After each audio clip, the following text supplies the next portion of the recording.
Hi, how's it going? I'm Marlene. Thanks for wandering by. Welcome back to Decan Walk 2023. This is the series that I started back in March where we have been walking through the decans.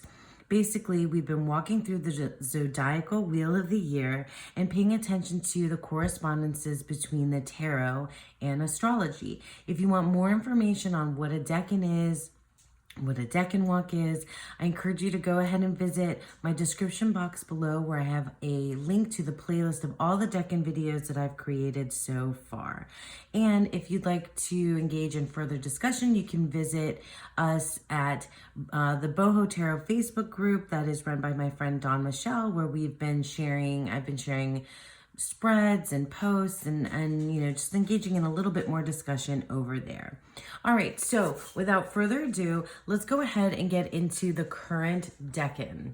Welcome to the second decan of Sagittarius. So this one is the moon in Sagittarius, and we have our 9 of Wands here.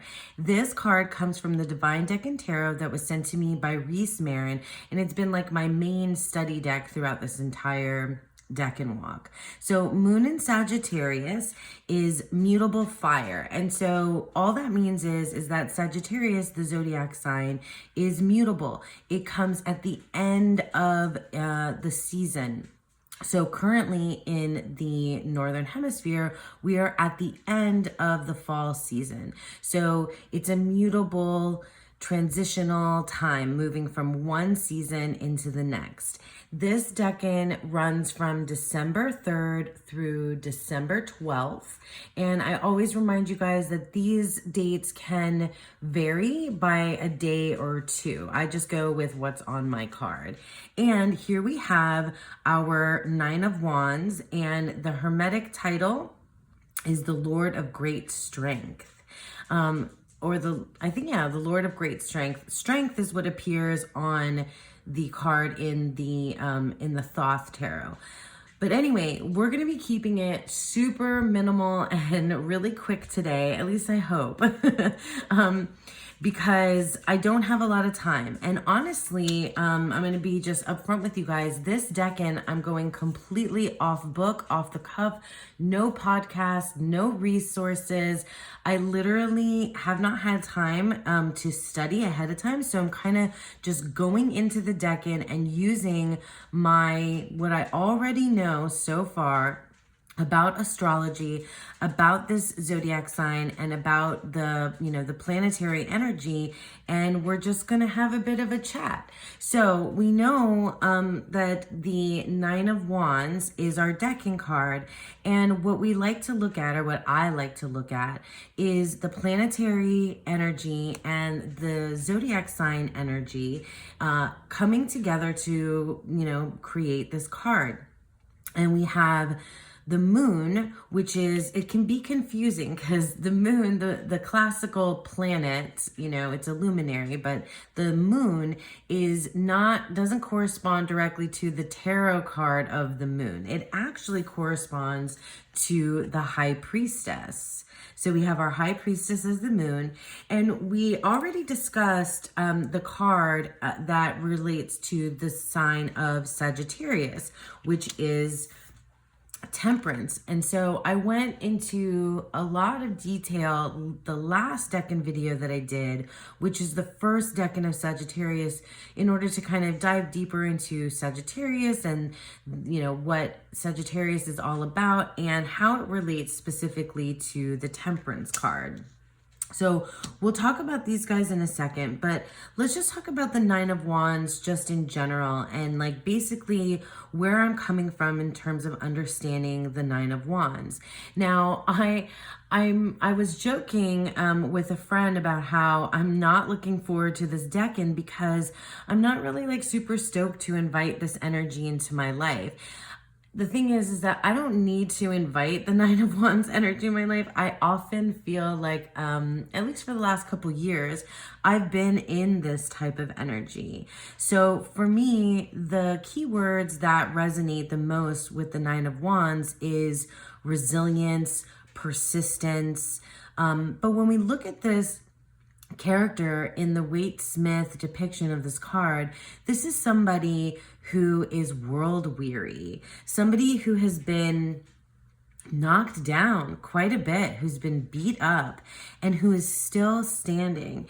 And it seems like they are protecting something. That's always what I think of when I see this image. And, you know, I gotta tell you guys, I have been feeling like the Nine of Wands for quite some time. For those of you that have been, you know, with me throughout this Decan Walk and also watched, you know, my channel, know that like the last couple years I've moved several times. I lost my job earlier this year, got a new job. My partner has been ill, and you know, we've just had like a lot of adversity to deal with. I mean, I'm laughing. I just, because it's, you know, it's my defense mechanism. But yeah, like, I mean, we've been through it, and I really relate to this character who seems like they've been through a lot and still is holding that wand and keeping an eye out, right? And seeming like they're standing up and standing tall and continuing the job, whatever that may be, you know, like metaphorically guarding these wands. And, you know, the wands, the fire suit for me is all about that particular urge, that self, you know, will, that creative spark, that thing that makes us move, you know, that thing that makes us, gives us life. That's what I think of when I think about the wands. And so now, how did we end up here? How do these two major cards give us this great strength? And when we talked about Sagittarius, we talked about the idea of alchemy. And I was telling you all how there's often the keyword balance is one that comes up with Temperance, and that's not one of my favorite keywords. In fact, when I was going through talking about Sagittarius, the archer, Sagittarius, the adventurer, the explorer, Sagittarius as somebody who is a straight shooter, who's direct, who is on, you know, who's like moving towards a like very specific point, right? You know, the bow and arrow type of deal, which is our, you know, which is the archer, which is Sagittarius. And how that relates with Temperance, it doesn't feel like it's a balance. That is more Libra. That is more of the justice energy. Whereas here in Temperance, Sagittarius, the work of alchemy is testing, right? Testing and pursuing like a great life's purpose. At least that's how I envision it. And so we can see, you know, some of this energy happening here where this person has been tested, right? This person has, you know, if we're talking about our fire, right? The fire within us, our wands, and that cycle from the 2 to 10 in the wands as moving through, you know, some sort of, I mean, you can talk about it like in terms of like a creative project, or you can think of it in terms of like your life timeline, but just like going after what you want and creating what you want and being who you want and being tested along the way. Now, Sagittarius makes me feel like there's some purpose or some greater divine sort of movement or reason why we're doing this, because there's some great alchemy. There's some way that these different things are coming together, being mixed together to serve some, I don't know, greater calling, higher purpose, whatever you want to call it. I'd like to believe that. I don't know if I always believe that about a human being's life. I certainly haven't in the past, but in any case, I feel that Sagittarius energy here where there's in the wands, because if there's a, you know, with the 8 of wands, like shooting out towards, you know, going towards that life's purpose, here in the 9 now, we see like the result of that like battle, that like metaphorical battle through life of trying to figure out who you are, what you want, and how to make things happen, or how to be happy. I don't know. I'm talking about emotions now, and that does kind of lend into more of the cups kind of quality. But in any case, how do you become the Lord of great strength? Like, how do you get it? Well, maybe because we have this energy here. And I was saying before that it can be confusing to think of the moon as the high priestess and not synonymous with the moon card itself.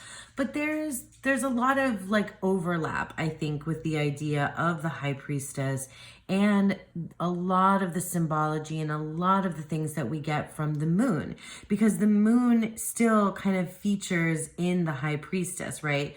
We have the phases of the moon kind of indicated on the high priestess's crown that she's wearing, and we have the water behind us and her gown that's like flowing water. There's a crescent moon in here as well, and the idea of the unknown and the idea of uncharted territory and the idea of mystery and secrets and uncertainty and things being illusionary or not really able to see.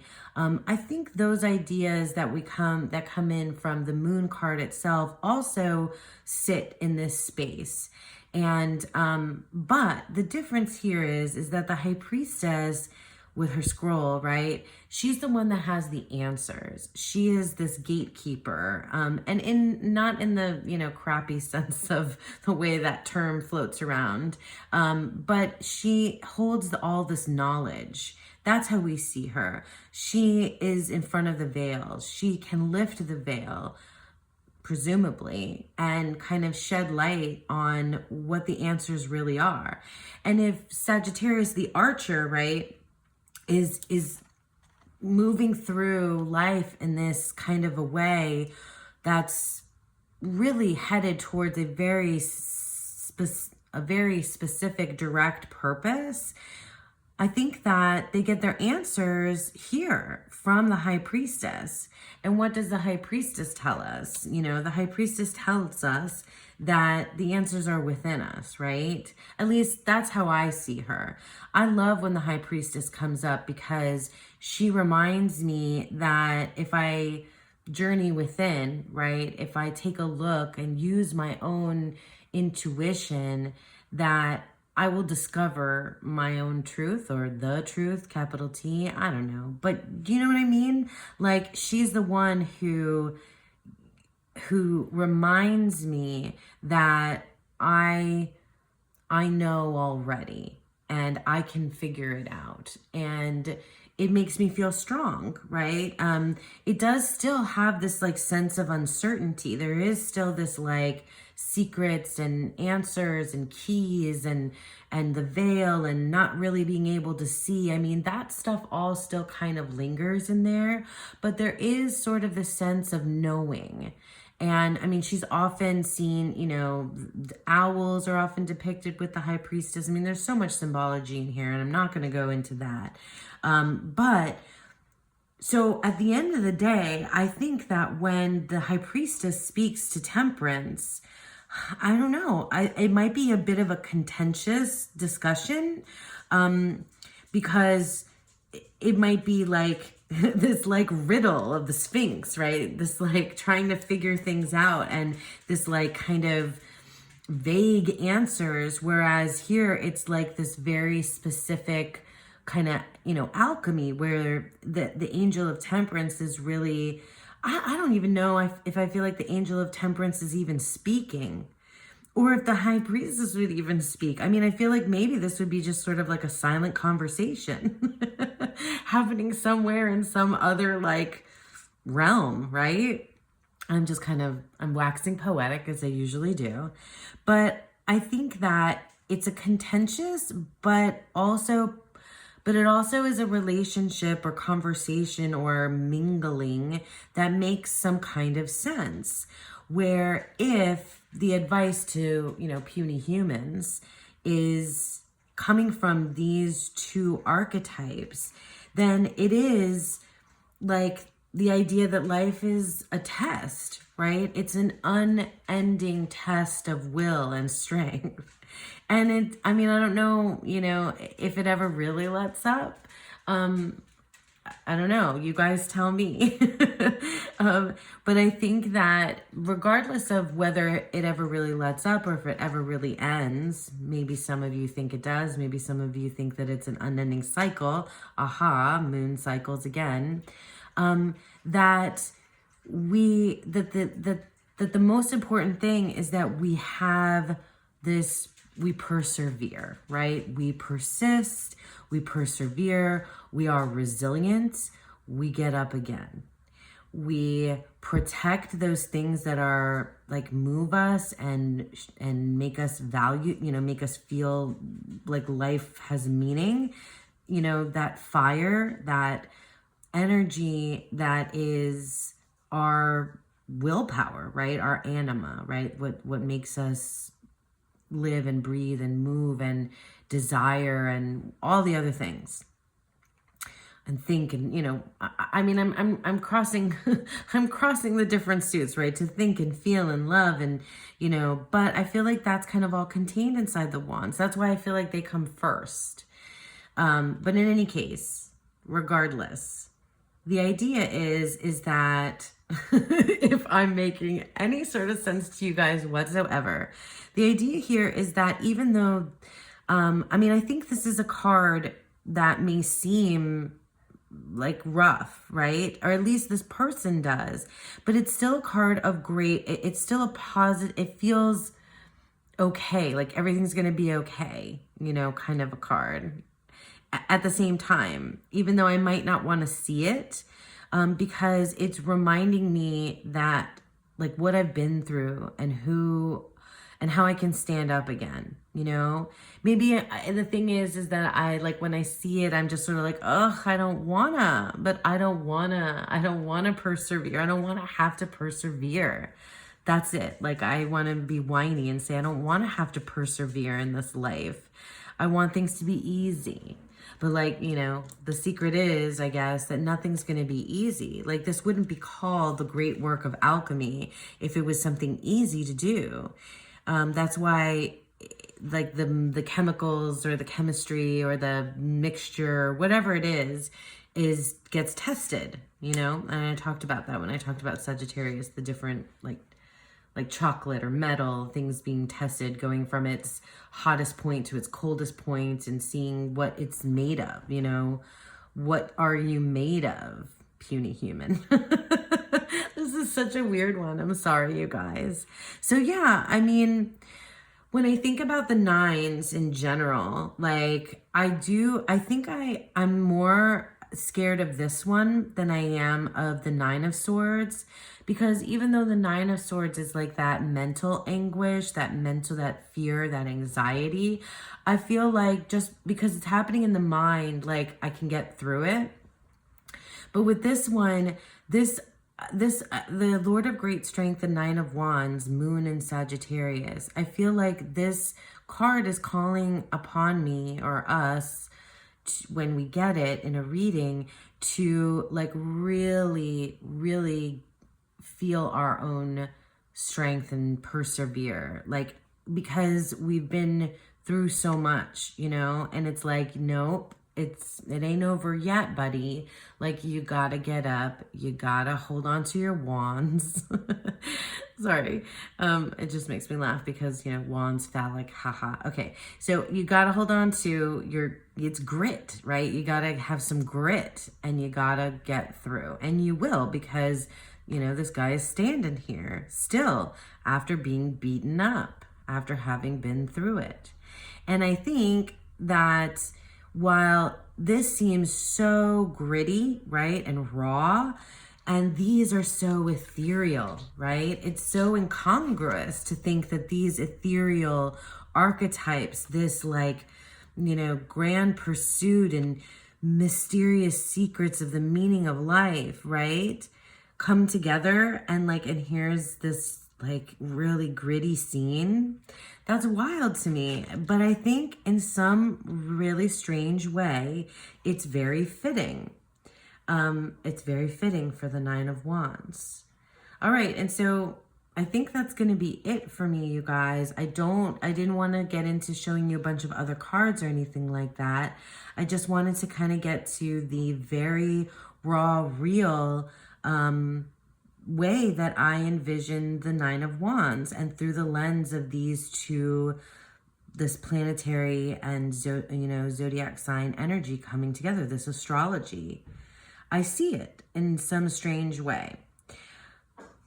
I don't know why, but it just makes sense. I hope it makes sense to you guys out there. As always, I will be leaving you a link to the PDF of the spread that I've created to go with our Nine of Wands and our Moon in Sagittarius Decan in the description box down below. And yeah, I'd love to hear, what you think, just off the cuff. Maybe you've not studied the books, through for this Decan either. Just sort of like, going flying by the seat of my pants here. I think that Eight of Wands energy brought me here, flying through the air and just sort of like landing. And I'd love to hear what you have to say. I'd love to see, how, if you do the spread that I leave for you, how you like it. And yeah, tell me more. Tell me in the comments. Tell me in the Boho Tarot Facebook group. Thanks for being here. I really appreciate all the feedback for the Decan Walk. You have no idea how much it means to me to know that I have you all with me, getting me through this, right? taking my beatings. In any case, thanks again for sticking with me. I hope that you all have a beautiful, wonderful second Decan of Sagittarius and a beautiful, wonderful day. Bye.